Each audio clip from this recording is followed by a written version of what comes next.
Hey everybody, welcome back to Northernlion Plays the Binding of Isaac Afterbirth. Let's just do a random hard mode run today. You know, I should have done Eden. We'll do Eden next time if I remember. Oh, instead we get Azazel. Beautiful. Okay, guys, be careful. We got an Azazel run here. EZNE 6XBD. Whoa, hacks, vac. Why are you starting with the why am I doing my shitty Christopher Walken impression? I don't get it. It's more like a Christopher Walken filtered through the world's worst JonTron impression, filtered through, you know, being about 16 hours offset due to jet lag. We have tough love, and that is because we got Eden's blessing on our last run, and we had the choice to take the wafer, but instead I was like, you know what? It's a good run. Let's pay it forward. I paid it forward and got tough love. That's not bad. Is it incredible? No, it's not incredible. But is it worth giving up the wafer? I would say yes, exclusively because we also won the run that we were doing. So, you know, if we had lost or come much closer to losing, then I probably would have felt a little differently. But we didn't, so we don't have to worry about that hypothetical situation. Everyone's always worried about hypotheticals.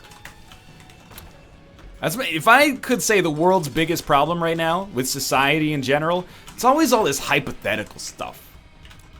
Climate change? Nah, dog. Greed? Psh. Hypothetically, we can take care of that after we take care of the hypotheticals. Super bandage. Basically, look, I'm not trying to be cocky. This is not due to my skill. But super bandage basically guarantees us a win as Azazel. The only thing that sucks about being Azazel, apart from having terrible range, is the fact that your HP is pretty poor. Being able to buff that so ridiculously right off the bat, it just gives us a huge boost. You know, it's like if you had it's like having a rocket ship. Oh my god, golden bombs too? And stigmata for more HP? It's like if you had a rocket ship. Changing the thrust by like 10% might change your overall trajectory once you actually enter low Earth orbit by like, you know, hundreds and hundreds of kilometers. So getting this early HP just has a chance to give us a ton of momentum. I'm not even going to use the Fool card. I'm going to hold it for now. But I'm stoked that we picked up the speed upgrade and the range upgrade for that matter.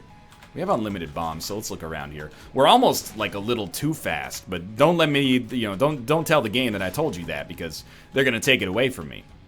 Hopefully that's the secret room. Well, it's not going to be next to that because that's a small room. It's possible there is no secret room on this one. That's unfortunate. I didn't miss the room with the tinted rock, did I? This scumbag places the bomb to the left side of center, then places it to the right side. Why don't you just put it in the middle, you dummy? There's our secret, or not secret room, but tinted rock. It's a golden chest. It's Steven. Okay, well, I think we'll just head down to the next floor. Secret rooms be damned. That was still really good. So I just saved my teleport card in the hopes that we can use it, for example, to maybe get out of that boss rush room. And we have a chance to get in there thanks to our guaranteed deal with the devil, so... Or just finding a secret room would work too. Or we could just use it right here, but... I think we'll try this. And it did work. Secret room sucks. Maybe we should have just done the boss trap room that way, but now we know with one more bomb we're set on that anyway. Bombs are key. Infested? Infested's alright. In a way, I feel like I should apologize that it's an Azazel run. And I'm also like, nah, fuck that, dude. It's RNG. You get fucked and have to play as the Lost occasionally. That's the nature of things. You know, sometimes you feel like a nut, sometimes you don't. We got the 1 in 1 trillion chance of getting the full Steven transformation here, which doesn't actually exist, but on the other hand, does give us the familiar in addition to the damage upgrade, so I mean, it's not bad. Nothing on this run is bad right now. Even our range is actually like... You can have worse range with actual tiers than we have right now. Now people are gonna be like, oh my god, there's a Steven transformation of the game. Tyrone, I don't know if you understand my relationship with Tyrone. He tells me nothing. If anything, Tyrone actively feeds me misinformation. You should believe anything that I say, even less than if it had come from, you know, from the mouth of babes. And I'm not talking about a mid-90s Pamela Anderson Lee, no. I'm talking about, you know, an infant child here. They don't know what they're talking about most of the time. We got golden bombs again. Really should, oh, well, that's pretty awesome. We should blow up these pots. 3 more cents gives us the ability to pretty much get whatever we want from the shop. That's 2. We can always just blow up our donation machine if we like something in there. Okay. Yeah, you know what? I do like starter decks, so we'll blow it up a little bit. I guess we were relatively kind to our donation machine before I left, because that's, higher than I remember it being. I think I'll probably not pop the devil card. If we pop the devil card on a boss fight, does it give us a greater deal with the devil chance? Man, Old Bandage is super good as Azazel too. This is ridiculous. We'll take Guppy's Tail. We'll take 9 lives. We have no bombs. That's unfortunate. Oh, we have golden bombs. Okay, check this out. Take 9 lives. No. Take Judas's Shadow. Exit the room. There's no way to do this without losing our Eternal Heart. I'm completely okay with that. Die. Oh, we'll lose our Azazel laser, but maybe that's even more fun. Die. Come back as Dark Judas. Inside of this room. Take 9 lives. Get HP back. Now we're Dark Judas. Almost all the way to getting a Guppy piece. Or to getting a Guppy transformation. 9 lives, tons of damage, starter deck. That ain't Falco. Oh! I know that's a vintage meme. I had like an apparition there. I thought that the Twitch subscriber notification went off, and I'm not even live on Twitch right now, which is not impossible. One day that's gonna happen. Someone's gonna subscribe while we're just recording YouTube videos, and that'll be a fun time. But I don't think it happened right there. I think my mind's playing tricks on me. But what I was going to say is, I know that's a vintage meme, but what's everybody's favorite Wombo Combo parody? Mine is Eagle drags deer off of cliff. To the smooth stylings of the Wombo Combo commentary. I would recommend it if you haven't seen it. It's up there as far as like my favorite videos on YouTube of all time go. Also a huge fan of Grape Lady Falls. That one is like, it's not going anywhere. It's gonna stay up there in the pantheon of great YouTube videos, hopefully forever. You know, ooh, Infamy. That's probably worth not being able to go to our item room on this floor. Let's put it this way, if something surpasses Grape Lady Falls, either something amazing has happened, there's been a huge surge of amazing viral videos, the quality of which I can't fathom right now, or there's been a horrible accident and she's actually died many years later as a result of her injuries, in which case I would feel terrible about laughing at it. Other great YouTube videos, Miss South Carolina giving her answer at the beauty pageant. 50% of US Americans don't even have maps. Which, now that I think about it, might not be a false stat, but they probably have access to maps if they need to have them. It's been 10 years on YouTube, man. Well, like 12 years on YouTube, which is not gonna win any Oscars. There's been a lot of good videos that have come out over that time. There's been a lot of mostly shitty ones. I've made about 1,000 of those. You might think that's self-deprecating, but that's really only like, you know, 15% of the videos that I've made, so it's actually being pretty generous to myself, I think, if I'm being honest here. We're just going to explore the rest of this floor, obviously. Tons of cash, and now we have the keys necessary to actually take advantage of it. How do I feel about Giga Fart? Well, the nice thing I can say about Giga Fart is that we finally have an opportunity to be forced to use it. We also got Nun's Habit, which is great, but maybe not great with Giga Fart, but again, you know, anything that enhances this item gives us a better chance to like it in the future, I guess. Monkey's Paw can be really, really good, or it can never do anything for you, which is why I'm going to go Swallowed Penny, just to give us potential benefits from being hit at least a little bit, I guess. Seems like it's worth a shot. This run's going real quick, too, which, I guess, to be honest, probably shouldn't be much of a surprise, considering the fact that we did start it as Azazel and then doubled our damage. Whoa, Infamy just saved our ass a little. And then I fucked my own ass. Which, if you think about it, will probably be like really painful. The male penis is not meant to have a curve in it, like a hairpin turn when aroused. I know I'm not trying to push my own beliefs of what male genitalia should, you know, be like from a morphological standpoint, but I imagine it in my head, and it just, I don't know why. It just doesn't feel right. You know, I'm not doing this room. Tier detonator could be fun, but our rate of fire is maybe not such that we can get huge advantage out of it right now. Oh, lucky me. You know, a lot has been made, and by a lot, I mean almost none, of the differences in pain tolerance between men and women. You know, men are always like, you don't understand what it's like to get kicked in the balls. It's unimaginable pain. Women are always like, you don't understand what it's like to, you know, go through labor. You know, it's unimaginable pain. I have to imagine that both of them are quite painful. I mean, I've been kicked in the testicles myself. It is pretty painful. But what is weird about it is that it's like a psychological pain in many ways. I think we make it worse. Engage with me. Oh, that's pretty bad. Engage with me in a thought experiment here. I want you to imagine falling off of your roof and breaking your arm. Just try to, in your head, imagine that you're on a roof. You trip and fall, and you break your arm. Your arm is broken. You're going to the hospital. Doesn't make you feel any pain, if I had to imagine. Like if you actually broke your arm, you'd feel pain. But when you imagine it in your head, you don't really feel pain. Now imagine putting a toothpick in the space between your toe and your toenail and the skin under your toenail, and then kicking a wall as hard as you can. You probably flinched in your seat a little bit, is my guess. That is like what testicular pain is like when I try to describe it to people. I'm like, it's a pain that when you imagine it, it feels like you're feeling like 10% of it. If I imagine getting kicked in the balls, I get that dull ache in my stomach that you get, or like in your abdomen, that you get when someone hits you in the testicles, whether on purpose or accidentally.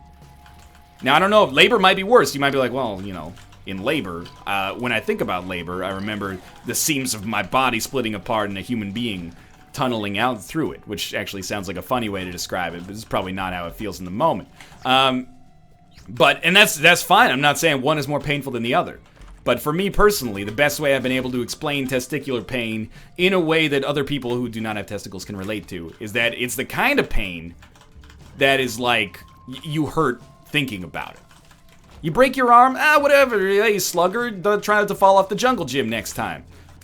If you fell off of your bicycle, I think I'm gonna take Book of Shadows here, and then impaled your dick on a fence post or something like that. There's a reason that if you watch a video where somebody gets hit in the testicles, every guy in the room goes, oh! If you watch a video where some dude lands funny and breaks his leg and the bone pops out through the skin, people just go, oh shit.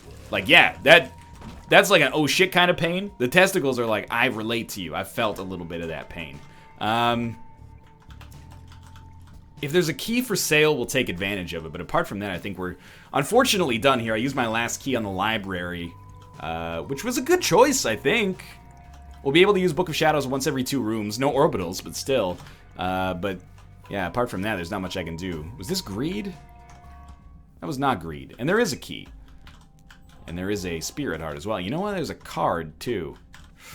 Sure, we'll use that to find the secret room. Relatively cheap.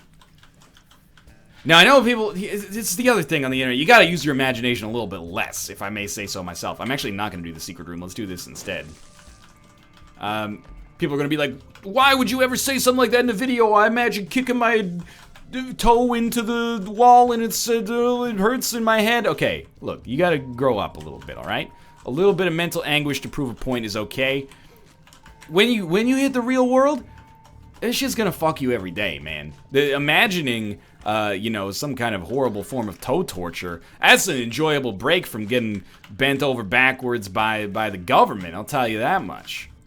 Am I the dude now that hoards silver under his mattress? Yo, goes to mainstream, man. You gotta get that silver. Looters won't know where to go. I hope not. But, that's like, I can imagine that. It's like a roller coaster of emotion. A real roller coaster is terrifying to me.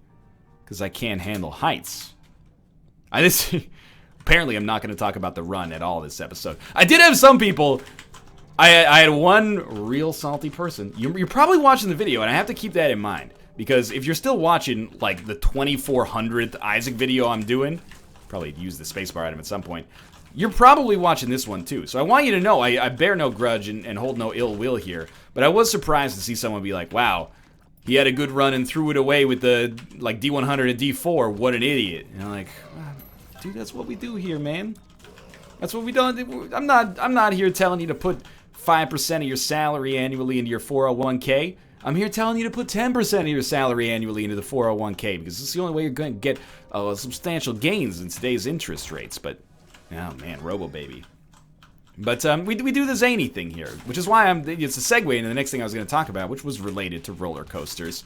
I told my wife I hated her about a week ago. And let me back up a little bit. It wasn't because, just out of nowhere. It's because we got on a roller coaster in Japan. It was a large roller coaster.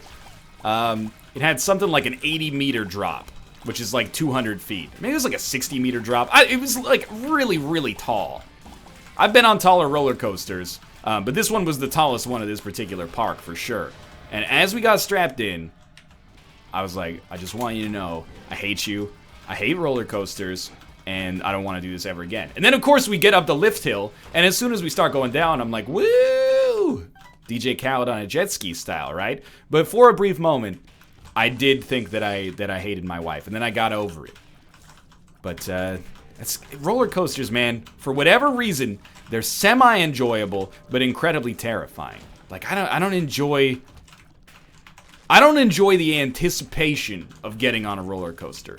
I also only like 50% enjoy the ride, and I like 400,000% hate the climb. The climb gets me every time. This is like, we're blank ruining these blank runes that are also Yera. No, that one's Dagaz, maybe? This one was Berkano. Berkano, Joa.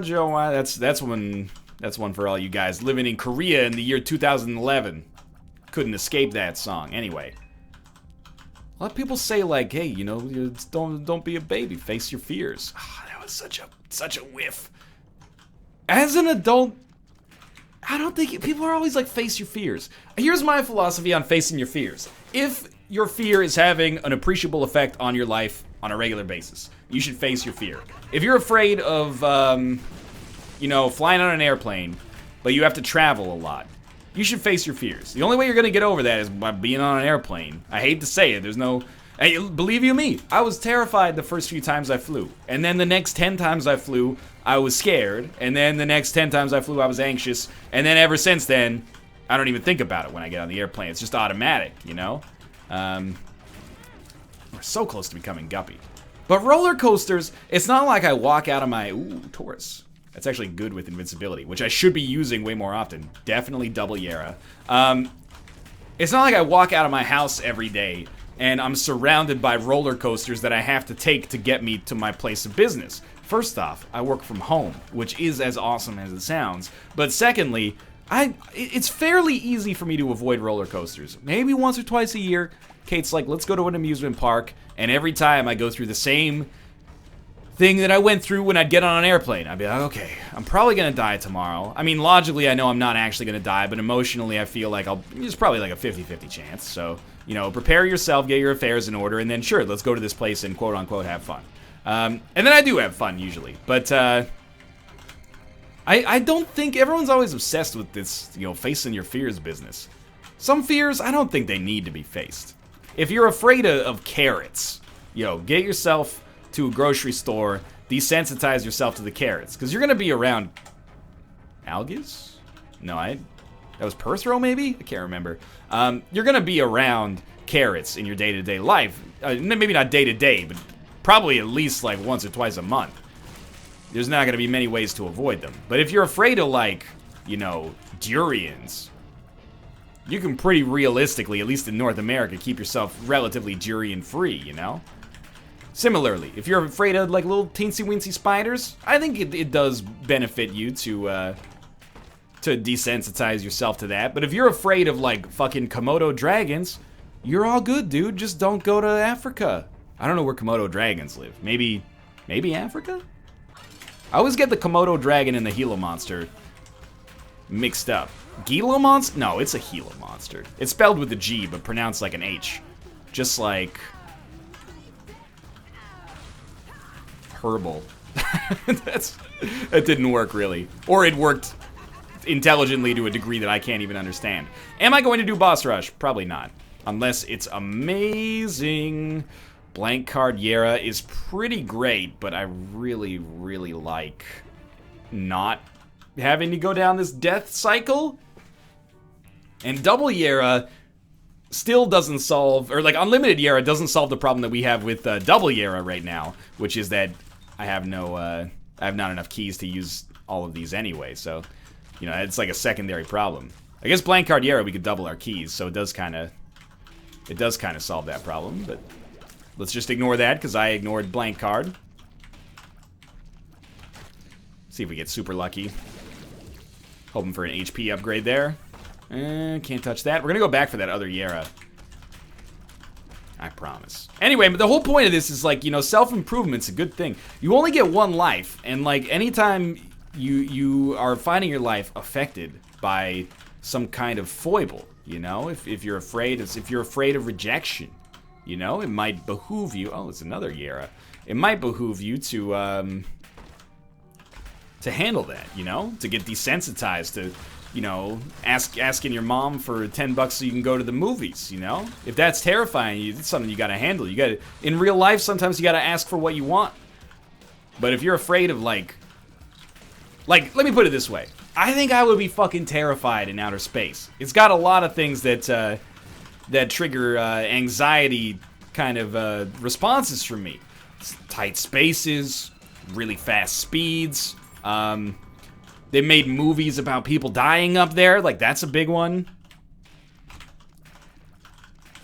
I don't think I'd be good in space. And then also, like, I get motion sickness. Like, I'm basically just Woody Allen. So, I don't think I'd be great in space. But I'm not about to, like, you know, buy a space simulator or go to space camp and go through G-Force training or something like that to get over it.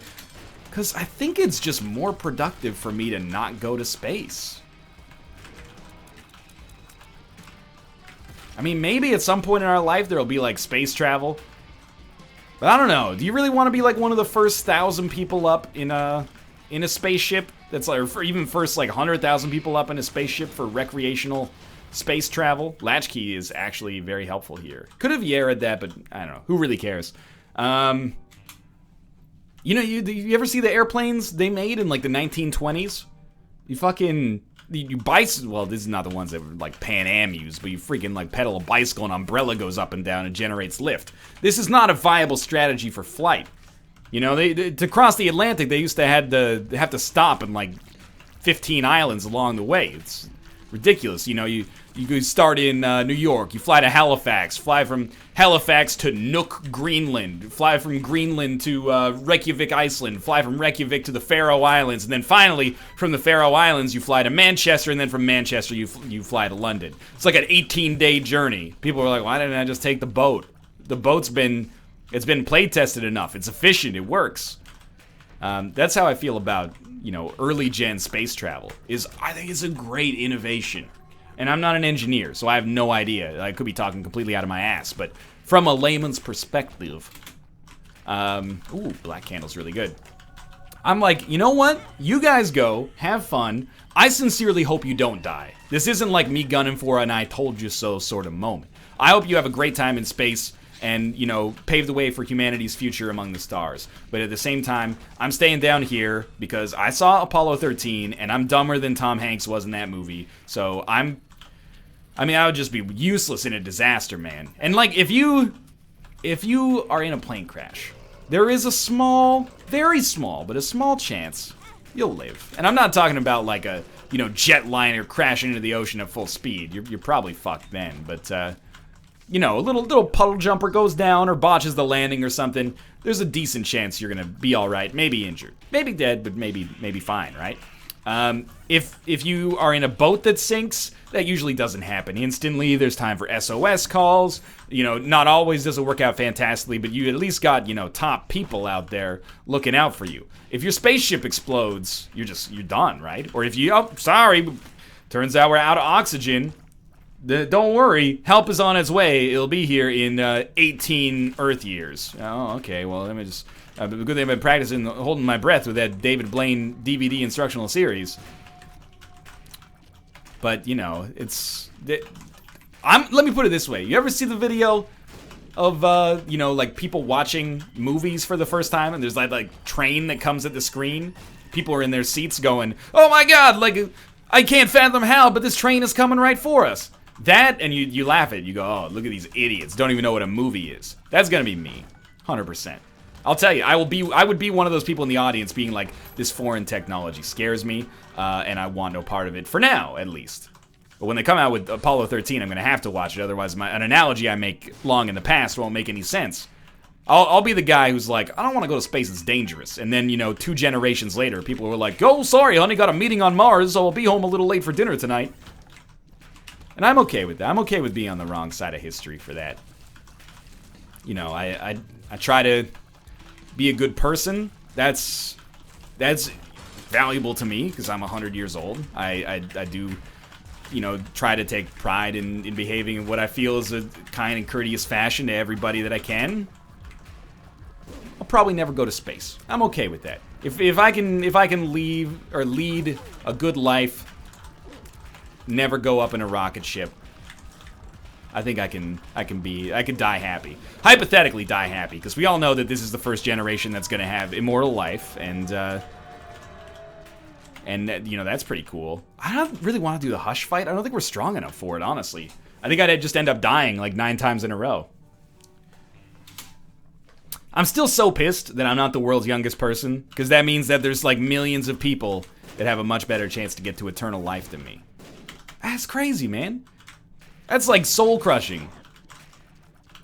Just to be clear, I'm not actually saying that I think the ticket to immortal life, or like putting your brain in a cyborg body and living forever, I'm not saying that's happening in the next 100 years. Maybe it will, maybe it won't, maybe it'll never happen. Maybe there's some kind of unforeseen scientific problem with it.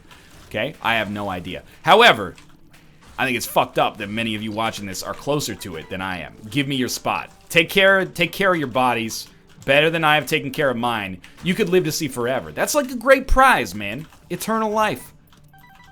If I was the last person on Earth to die, I'd be so pissed. How do you think you'd feel? And everyone wants to be, you know, they want to think that they'd be honorable, I'm sure. Oh, you guys go on without me. I'll just die. Well, you guys, you know, live forever. I'd be pissed. I wouldn't give the future generation of superhuman immortals the satisfaction of thinking that I was satisfied to die, to leave them my world.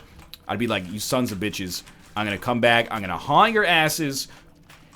If you just worked a little harder, or a little faster, maybe you could have saved me too. But whoa, what's the big deal? It just cost me eternal life. No, just think about that for the next at least a couple thousand years of your lifespan. You fucking superhero. I would not go down as a good person. I would make things awkward for them. You know, anytime we were in like a room together, I'd be like, well, hey, Jennifer, could you give me a soda? Why don't you get your own soda? Maybe because I'm on a ticking clock, Jennifer. Not all of us are literally gonna live for fucking ever. Could you just get me a soda? Could you take some of your infinite life and go get me a soda, Jennifer? I appreciate that, thank you.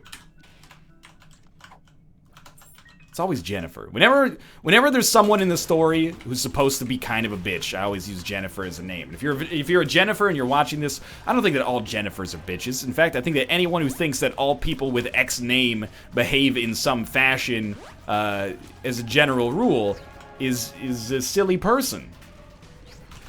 That's ridiculous. You know your parents give you your name, right? Like it's not like your genetics 100% control your personality, and your genetics don't even determine your name. Unless you came out with like, you know, a freaking horn coming out of your head, in which case I would say if your parents named you Rhino, there probably is some genetic predisposition for that nomenclature.